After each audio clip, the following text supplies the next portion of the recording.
So my name is Susan Drew. I'm the Market Segment Manager for Senior Living and Residential Care for Altro Americas. And we are going to be doing Designing for an Aging Population today. So some background on myself. I've been in the construction industry about 15 years. I've been with Altro since 2012. And just around that same time I joined Altro, I lost my mother and became the care provider for my father. So I became very interested in this segment very quickly.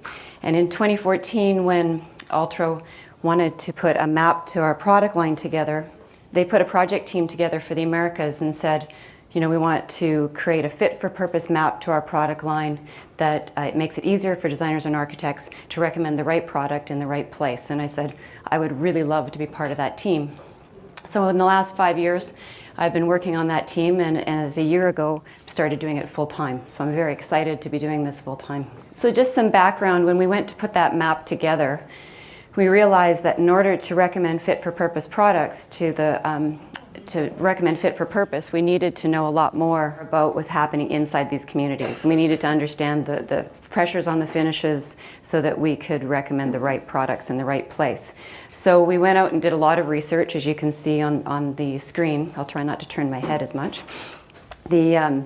We tapped into a lot of national organizations in the US, a lot of organizations in Canada. We looked at building codes, we looked at guidelines, we consulted the Dementia Center at Sterling University, the Center for Health Design in the US, and pulled together a lot of information. And from all of that, we thought, this is very interesting information that we'd like to put into an hour education session. And that's where all this came from. We also did a lot of our own surveys and talked to architects and designers directly, and we've put some of that in here as well.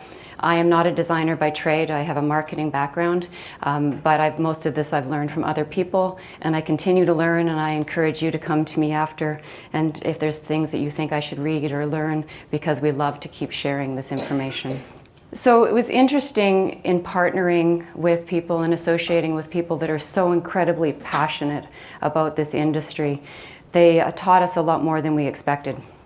We learned that the awareness of the aging population, we learned that the design principles that go along with that, as well as this passion for wellness and safety and security, goes way beyond the walls of a senior living community. It extends to workplace and to hotels and to people living at home. So let's just look at some statistics. When we started in 2014, about 14% of our population was over 65. As of today, we're looking at about 17 to 18% of our population is over 65. By 2030, 25% of not only the Canadian but the US population as well will be over 65.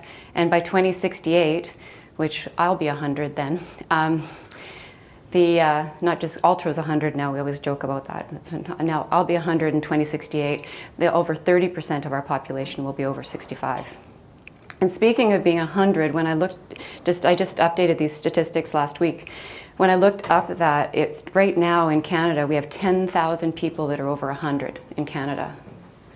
But what's really shocking is that by 2068, we'll have up to 113,000 people that will be over 100.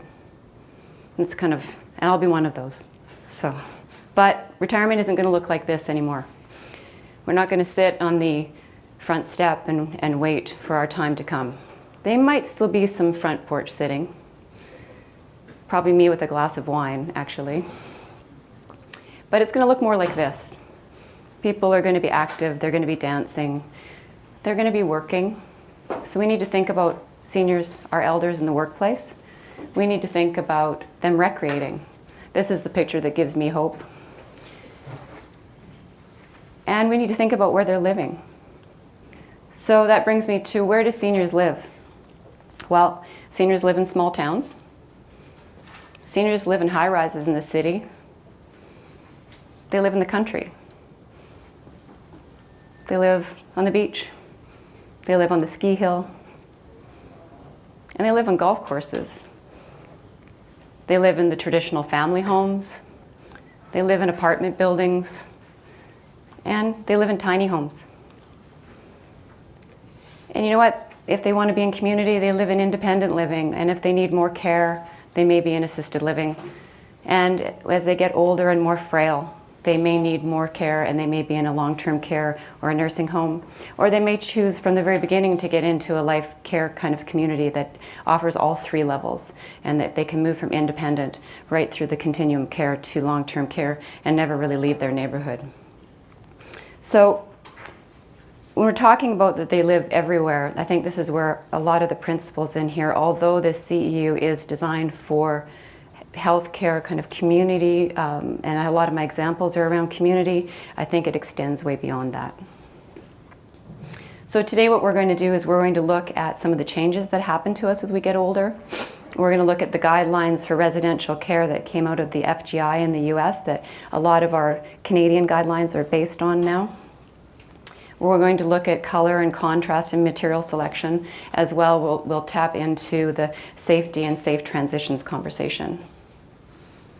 So the effects of aging, one of the things that happens to us as we get older is there's changes in our ears. Our ears start to swell, the canals start to swell, the little hairs inside of our ears start to deteriorate, and it affects 2 things, because our ears help us not only hear, but also help us keep our balance. So as these things start to happen, one of the things we realize is that it's harder to have a conversation without the background noise starting to close in, which is why we're really focused now, not only in community, but in hospitality, on smaller, quieter dining spaces, because, mealtime is a really social time. It is not just for our elders, it's for all of us. I mean, I can't wait for my next meal. I can't wait to get together with my family and share food. So it's like, it's a time when we want it to be a connecting time, not a time wherein it's isolating, where seniors want to just eat and then go back to their space where it's quiet and they can be more content. The other thing that happens when those hairs start to deteriorate is we can lose our balance a lot more easily. So even if you're fit and active and strong, what can happen is if there's a sudden movement, if there's a sudden change in footfall pattern, you can have a fall, and it can contribute to injury. The other thing that happens that's quite profound is the changes in visual acuity. So our eyes start to change. We see things like the lens and the cornea start to darken. Color vision starts to change. I always joke that I can't see black from navy blue anymore, and so I have to go into the bright light to compare the 2 together. Nearer images start to become blurred. We see changes to night vision, harder to drive at night, especially if it's raining, or like last night here when it's kind of snowing, sleeting, and problems with glare. I don't know, has anyone ever seen an older person in the mall with their sunglasses on? So I always used to think they'd forgotten to take their sunglasses off and they were just wandering around like that. But it actually, those bright mall, those retail lights, it's really, really hard on their eyes. It actually hurts them, it gives them headaches. And then of course, loss of peripheral vision. So it becomes when you're thinking about designing spaces and putting things around this level on the side, just realize that it's something that they can bang into very easily because we start to lose our peripheral vision. So we're just going to walk through some slides and show you what this room looks like. And there's lots of things you can look at in this room. The base, you see that nice white base behind that table and how it contrasts with the wall. You can see the yellow chair. You can see the difference between the dark floor against the dark wall and the light floor against the dark wall. If you look at these points and as vision changes, what happens to them. So this is healthy eyes. And this is the yellowing of the eye. You can see how that could really change the color, the perception of color. Your healthy eyes, and that's your cataracts or blurry vision. That base basically disappears. Healthy eyes, there's your diabetic eye disease. Healthy eyes, and there's your peripheral field loss. You can really see how people could lose that. Healthy eyes, and then this is what central field loss, or what's often known as macular degeneration, which I always think could just be so devastating to try to navigate in your spaces with this kind of decline. So we need to be very conscious of what's happening when we're designing, when we're choosing color, and we're going to talk about that a lot later. The other thing that happens is we start to see a decline in motor skills as we are living longer. We're hitting those 100 years. Things start to decline, a little bit more weakness, and often they can snowball. And what happens is it's often harder to have a little more unsteadiness while walking, as I was talking about, and that inner ear piece contributes to that. Changes in footfall pattern. So you see people that typically, are walking when we're very secure in our footfall. It'll be a heel-toe type walk. As you get older, as you become a little bit more insecure with your walking, you get to be a little bit more of a shuffle.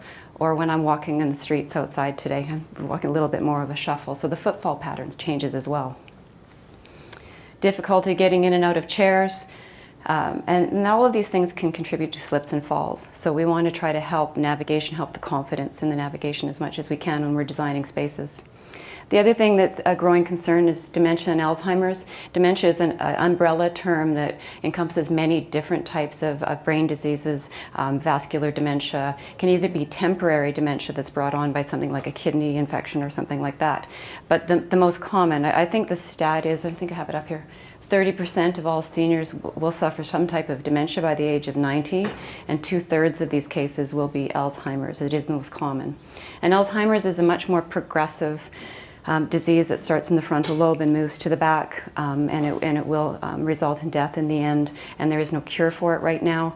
But also many dementia residents are very active and engaged in the community, and there's many levels. So there's early dementia and there's late stages, and so the dementia diagnosis doesn't mean you should be going to community necessarily. We want to encourage design of all communities and cities and towns to be dementia friendly. One thing we have to realize is, though, that it does increase forgetfulness. They do have difficulty communicating, often finding the right word, and as it progresses, often struggling to learn new things. So I always say, whether in community or not, I really encourage the use of technology, because it will increase the independence of our seniors, enabling them to age in place longer, but let's put them behind interfaces that they recognize. So right now, the statistic in assisted living, the entry level is 83 years old. So 65 years old are not going into community, they're still in their homes. So we have to think about who we're designing for. If it's aging in place, maybe we're designing for a 70-year-old, but if we're designing community, we need to think about the fact that they're 83 and what kind of taps and light switches and things were they using. We'll talk a little bit about guidelines. The Facilities Guideline Institute, is anybody here using it or know what the Facility Guidelines Institute is? It's an organization in the US that just designs healthcare. So they do hospitals. In 2014, they brought out the residential, click to that actually, the residential healthcare and support facility guideline, and they also have an outpatient guideline. What they did, they recognized with the residential care guideline that senior communities are not hospitals, they're homes, they're people's residences, and they need to design them a little bit differently, but they also need to make sure that they focus on that wellness, safety, and security. So we went in and we pulled out the floors and walls, because that's what we focus on, and just some of the guidelines around that. That surfaces need to be non-absorbent, non-porous, and smooth. And smooth means that they need to be cleanable, they need to have no tripping hazards on them, so no raised nubs, no deep grout lines. It doesn't mean that you put a smooth product into your commercial kitchen, because then you'll have the slip fall issue. So it's about putting, again, the right product in the right place. Flooring surfaces need to have smooth transitions, which we're going to talk about a lot more later, so I'll just kind of skip over that right now. Talk about the scale and type of pattern that's used. We talk about these changes in vision, and so we want to avoid patterns that are kind of this size, okay? Does anybody know why? Confusing? Yeah. So what happens is, we talked about footfall, and if you see a pattern that's about this size, and even if it's high contrast, automatically all of us would tend to walk around that pattern thinking there's something on the ground, and then you have somebody who's up on one foot putting all their weight on one hip, and they could fall more easily. So you want to avoid that, especially high contrast. And if you're getting into dementia design, they might think it's a hole in the floor that they're going to fall into. Dementia memory care residents will think that's a hole. So you want to try to avoid that, but pattern is good, it creates warmth. So you want big sweeping patterns, you want maybe patterns like this that have a textile look, small, no, like low contrast patterns. Pick wood grains that have low contrast woods. So, and those are all really, really good, because pattern does create warmth. Again, low contrast patterns and non-glare. There was a time when shiny floors were clean floors. Well, that's not anymore, especially when we're talking about our elders. Shiny floors create confusion. We're trying to bring more natural light into the spaces, so we want to make sure there's nothing it's going to reflect off of. So everything should be non-glare. So here's just an example. This is a memory care environment in Calgary that I'm going to show you some pictures of later. It meets a lot of these principles. So the other thing, I'm going to click all of these actually at one time, because what we're trying to do now is we're trying to look at flooring that's softer and more flexible. And I don't have any samples with me, but if you want to see some of these, we can show you later. There's always a trade-off when you look at softer, more flexible floors. They are softer, they can prevent injury, they are quieter, so it's great because they do absorb that in-room sound, but they're not as durable as the harder floors. So you have to understand what's happening in your space when you're designing it. So a regular 2mm wood product, for example, would be 2,500 psi, very durable. You go to a softer, more acoustic product, you're going to 500 psi. So you just have to understand, is it a long-term care environment that has heavy rolling loads, or are we designing a residential environment that we want to look at a quieter space and we're not worried about heavy wheelchairs or beds and things like that. So it's, again, the right product in the right place. Because if we can go to softer floors, we can get quieter environments, we can prevent injury, but then we still have to meet this heavy weight-bearing traffic for certain spaces. So here's just an example. This is a little workout room in an assisted living build in Canmore, where they put in a very soft, acoustically absorbing floor, so that seniors could sit around on their exercise machines and talk while they're exercising, and it still is heat weldable. Basically, a heat weld, what it does is it takes the two pieces of flooring and actually fuses it together. So you have a monolithic floor that can have wet cleaning methods, can have heavy chemicals put down on it, and you don't have to worry about anything getting in and around those seams and contaminating the subsurface. It's important when you're using wet cleaning methods a lot of times, especially in these environments. So we get into slip-resistant flooring. ADA no longer puts a number on slip resistance, so I have a great little tool that I can show you later that you can use. But it's different, that different floors will depend on what kind of contamination is on the floor. So for ramps and entryways, typically we see water contamination. So water contamination doesn't need as an aggressive a floor to go in, it just needs to hit a certain number, and I can show you later. So we want to make sure that ramps and entryways are slip resistant, that they're cleanable, that they're water resistant. Because again, even if you're not bringing in a ton of, say, salt or water from the outside, you're still using wet cleaning methods on these spaces. And again, that's why we need them heat welded and flash coved. So here's just an example of a ramp that has all of these things: flash coving, slip resistance. When we get into bathing areas, so spas or shower spaces or pool change rooms, we're looking at different contamination, because although people think of showers as water, it's also soaps and shower gels and body fats that come off our body. It's a very contaminated space, actually, and so you need to have something that's more aggressive that will actually cut through that contamination. And if you are doing, whether you're doing aging in place or you're in community, if you're doing an assisted shower, you have to think that not only do you have someone in bare feet, but you have somebody with shoes on that's in, and they're doing a heavy lift, and that floor has to be able to have some static coefficient of friction and resist against that lift. So it's more important that it needs to be more aggressive. But a lot of the other principles are the same. It needs to be welded, it needs to be moisture resistant. And this is a really big, long paragraph that I'm not going to read. Basically, what the FGI is saying is that although ADA says that you can have a lip that goes into the shower and it still is considered an accessible shower, what they want to see is zero. They want to see just a straight zero transition where even a shuffling resident is not going to trip and fall over, because 1/8 of an inch is a tripping hazard in this segment. So here's just another picture from Calgary, and it's showing this beautiful zero transition into a 3-piece bath. They have a European type shower in here where the shower is right in the corner, and they rely completely on slope to drain for the water to stay over in the corner. You do have to have enough space to achieve that for the developers in the room. And then we get into kitchens. Again, a very greasy environment. It's very contaminated. You have food waste on the floor. You even have to get more aggressive in order to meet your slip-resistant numbers. We also have to think about the fact that there's more chemicals. Everything needs to be chemical resistant and durable. As far as walls are concerned, we need to make sure they're cleanable, they're water resistant, that they're easy to keep clean and smooth and moisture resistant. We want to look at matte surfaces, so it's not just our floors that we don't want to be shiny anymore, we don't want our walls to be shiny any longer. So you need to do something that's more like this type of finish, okay? The other thing we need to think about is corner guards. Now, if you're not designing in healthcare, you may not get into this, but in healthcare there's a lot of things banging into walls. I'm sure in multi-residential there's a lot of things that are banging into walls as well. And so we put corner guards up to protect the wall corners because that takes a lot of the abuse. But those corner guards can actually cause injury for a senior. They can cut the hands. So you remember that seniors will be touching everything on the wall.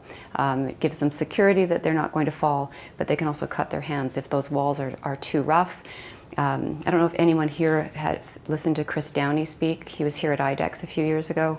He said, stop putting cheese graters on the walls, right? So, because I'm always cutting my hands when I touch the walls. So we need to think about that.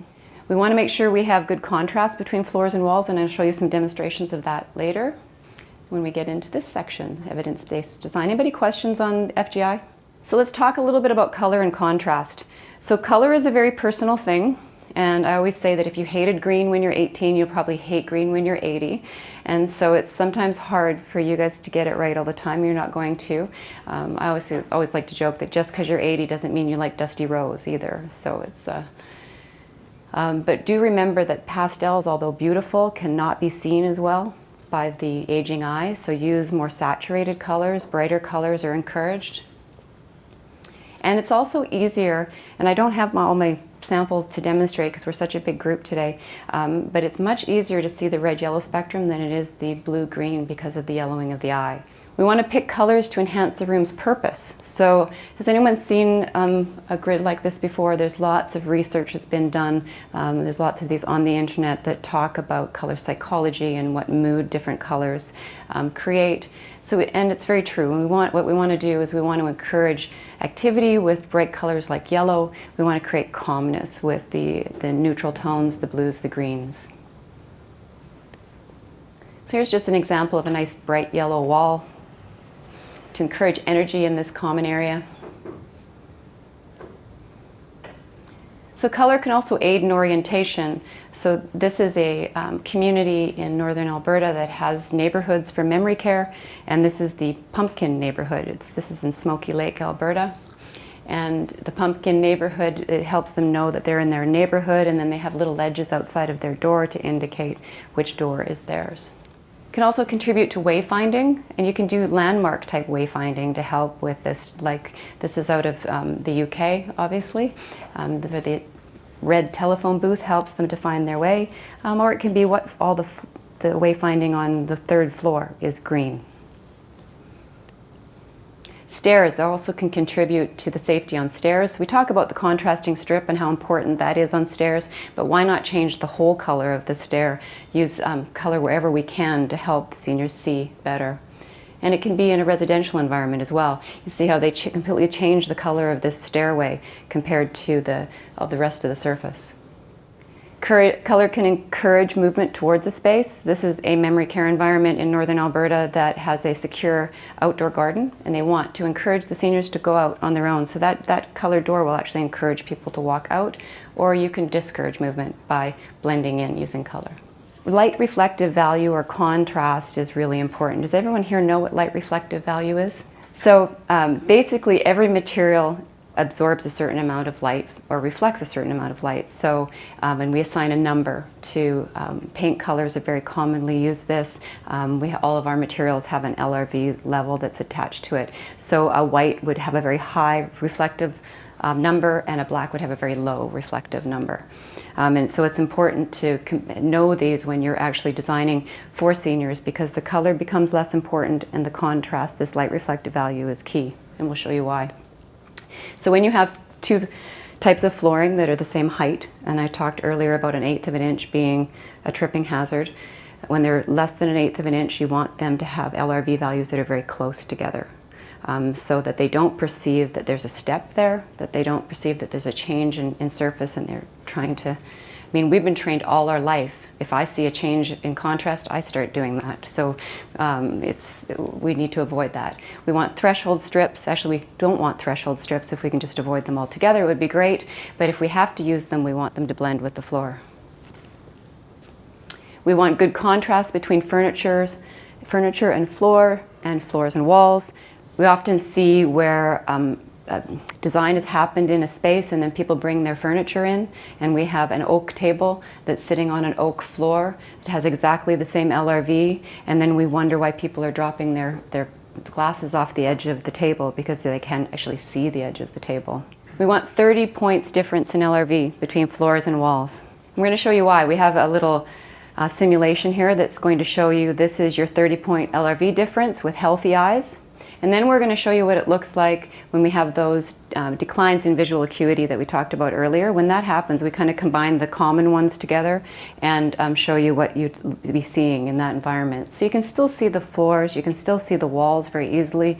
You can navigate this corridor. Now, if we go less than 10 points in LRV between your floors and your walls, what you're going to find is this. And you can imagine how hard that would be to try to navigate that corridor on your own. When we did our research, we found a couple of really good videos from the New York Times that I want to share with you. One is navigating stairs without the contrasting strip, and the other one takes us into the bathroom.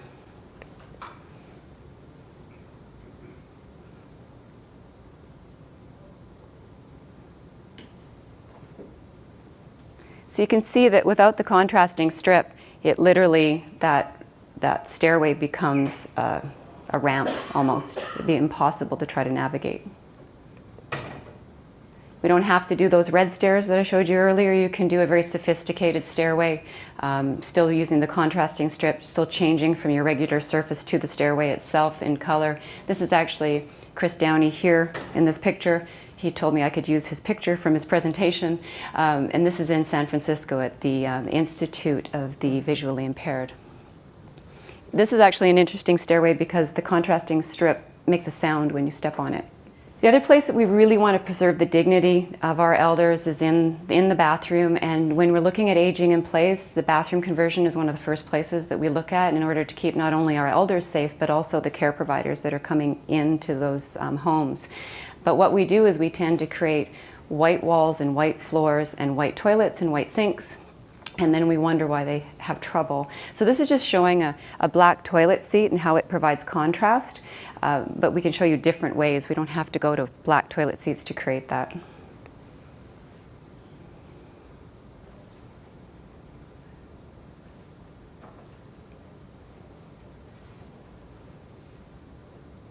So you can see how hard it would be with all that white on white to try to navigate. But we don't have to do the black toilet seat because in North America we really like our white toilet seats and our white sinks and our white fixtures. But we can put higher contrast panels in behind. We can use darker floors. There's nothing wrong with a little bit darker floor, and create that contrast, make it easier. So just I don't think anybody here is designing in healthcare, but just be aware of memory care. If you are thinking about designing for entry-level memory care, or you're doing a home conversion for someone who has been diagnosed with dementia, try to avoid sparkles wherever there's a resident. We want to make sure they will perceive it as bugs on the floor. It will interfere with their eyesight. So we just want to avoid the sparkles that go back of house in the commercial kitchens and those kind of environments. Lots of cues for them. It can be the ledges that I talked about earlier. It can be shadow boxes like this. We're also seeing electronic type picture frames where pictures can be uploaded. This is especially great in community where maybe children live further away and they can send pictures and the pictures can be uploaded into the picture frame. So again, recognizable interface. It looks like a picture frame using technology behind it. We also, one of the things we learned when we did the research is that dementia residents will start to lose their ability to see three-dimensionally. So we want to try to incorporate two-dimensional images that look three-dimensional to provide them depth. The other thing I don't have in here, but I often think about, is don't stack doorways. So you want to make sure that they can't see through 6 doorways, because it'll all become flat for them, and it's very disturbing. So that's kind of color and contrast. You can see how important contrast is. So let's talk about safety and security. When we went out to designers and architects and we asked what was the most important thing for them when designing for residential care, for residents that were aging, they said, well, durability is a big piece, because we don't want to be replacing our floors every 2 or 3 years. It's very disturbing for the residents to renovate. We want products that are going to last for 10 or 15 years and be durable. We want them to be cleanable. So when we talk about slip resistance, we don't want to create any difficulty in cleaning, so they need to be cleanable. And the industry has done some wonderful things. Products are much easier to clean now and still be secure. The industry has brought out small little cleaning machines, better chemicals. It's just, the industry has come a long way. And then of course safety was huge. We talk about the stats around safety. Slips and falls account for 50% of all injuries for Canadians, and that's not just community dwelling Canadians, that's all Canadians. When we look at community, 35% of community dwelling residents will fall at least once a year, and then 50% of these will fall again. So falls are, and these are the ones that are being reported. A lot of times people don't want to report falls because they don't want to be moved out of their home. Among seniors, 20% of deaths can be traced back to a fall. And half who suffer a hip injury will actually never regain full mobility. At best, they'll have a cane. They could be with a walker or a wheelchair. And what's probably the most devastating stat, and this hasn't changed, unfortunately, in the last 5 years, is 1/3 of every serious bone injury will result in death within a year of that injury. And it's not because they don't heal. They go to hospital, they heal, they're released. It's when they return to their home, they feel much more vulnerable. They feel they can't do the things they used to do. And so it's the depression often that will take them downhill. So what we want to do is we want to avoid slip falls in the first place. We want them to feel confident in their environments and help them navigate, whether they're staying in their traditional family home or they're going into community. So we have many different ways of testing slip resistance, and I think as of 2 days ago we have a new one as well. We have a dynamic coefficient of friction that's becoming a standard as well, which is quite exciting. And this is the tool that I was talking about earlier, now that ADA has taken out that number. And what I like about this is a dynamic coefficient of friction test called the pendulum test. And what it enables us to do is change the contamination on the floor and test the slip resistance. So you can see, if you have vegetable, I wish I had a pointer that could point up there. If you have vegetable oil or greasy water, you need a much more aggressive product. So you want to try to target this 1 in a million chance of a slip fall. That's always where you want to be. So with greasy water, you need an R12 or a more aggressive product, because if you go over here, you're going to see that it goes to a 1 in 20 chance of a slip fall if you put the wrong product in that space. You get into shower gels and shampoos, you can see that don't need quite as aggressive as you put into a kitchen, but you still don't want to go over here and have a 1 in 20 chance of a slip fall. But if you're in a ramp or a corridor, you can do that. If it's just water contamination, you can go with a much smoother, less aggressive product that's easier to clean. So again, all about putting the right product in the right place. We'll talk about transitions. When they're done well, actually, my dream is for no one ever even to think about their floors for the whole time they're living in their space, because they never trip on them, they never fail, there's nothing to think about. Because when the transitions are not done well, it can be a huge tripping hazard. So as I said earlier, we would like to get rid of the threshold strips. What we really want to do is do everything underneath. For the designers here, do you specify threshold strips, or do you try to have your contractor do everything underneath like this?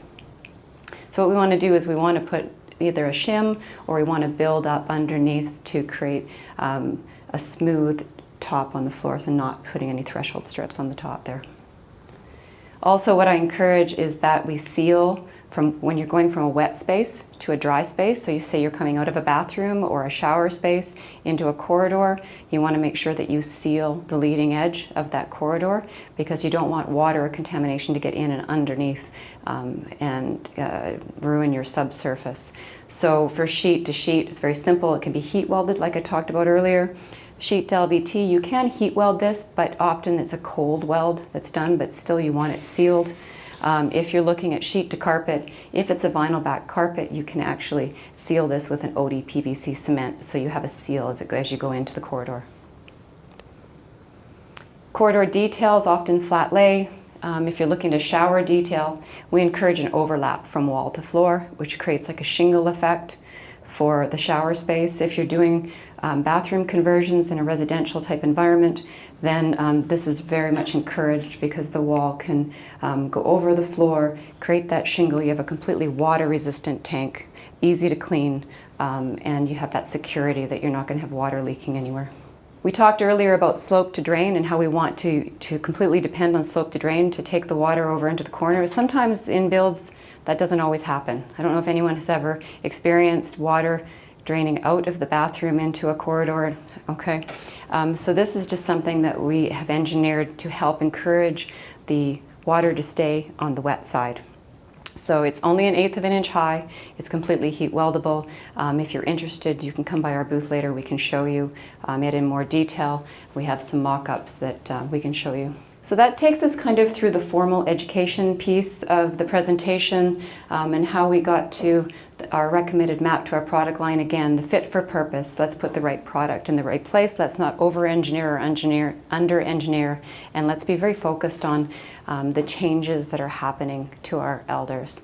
I have a couple of photos, installation photos, that I would like to show you.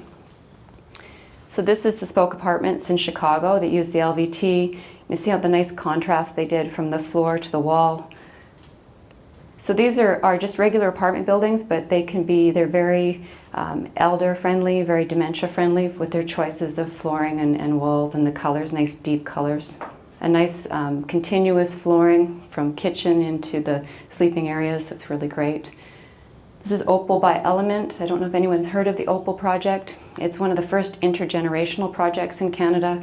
So this is actually an apartment building that encourages grandchildren, parents, and grandparents to all move into the same apartment, to stay there and move in here before that they really need care, but that the care is there and available. So they do have long-term care suites, and it's quite an exciting project. This is St. Teresa's Covenant Care. This is a supportive housing community in Calgary, and they have 3 floors of more independent and assisted living, and then the main floor is memory care environment.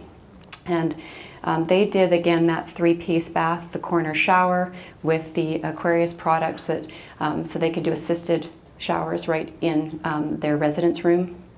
But they also have a spa environment as well for bath or for the spa environment. And then they use the Walkway 20 product for their for all of their laundry areas. And I like this because they have their white is where their clean laundry goes and the dark is where the dirty laundry goes, so it's very easy to organize themselves. And they also put that product into their serveries to create slip resistance in the serveries and where the care providers are. This is the mooring at Foreside, again a dementia cottage, I'll call it, because it's a very small environment. It's like a small neighborhood with just a few residents, and they've put the LVT right through into the kitchen, into the dining room, into the residence rooms, and then the Aquarius into the bathing spaces. And then Bethany Riverview, we've seen a few of these pictures in the presentation. This is again in Calgary, assisted living location that also does complex dementia care, and they've done a wood. You've seen the nice low contrast wood grain that they've used. You've seen that picture. Again, they'd used the 3-piece bath in this environment, used Aquarius there, and then again Walkway 20 in their laundry. And I'm excited to have some pictures of the village of Anderson Creek by NSDA. Has anyone heard of this project? This is the first dementia village in Canada. So it's very exciting, and it's even reached the UK and on the news. So I'm excited to have some pictures of this. This is a very interesting project because it's has a few cottages. I think I have the number here. 6 single-story cottages, kind of homes with 11 or 12 residences, and it's secured in the perimeter of this property, but none of the houses are on lockdown. So they're just houses like you and I would live in. We just have 12 people in these houses, and you walk into the dining room, living room space, and it's like being home. And they're free to go. They have a commercial kitchen that provides service, but they have their 3-piece baths right off their residence rooms. They have a salon where they have operetta down, and they can get their hair done and shaved. And this is their walk-in. We walk into their living room dining space. So they've used a wood sheet product actually for easy clean, for weldability, but very warm looking, home-like. So those are just some examples I wanted to share. Anything that we've talked about today is available on our website. And I just want to thank you all for taking your time this morning to spend an hour and a little bit with me talking about our elders and how we can design better spaces for them to work, to live, to recreate. And you got to make it better for me because I'm going to be 150 years. So thank you very much, guys.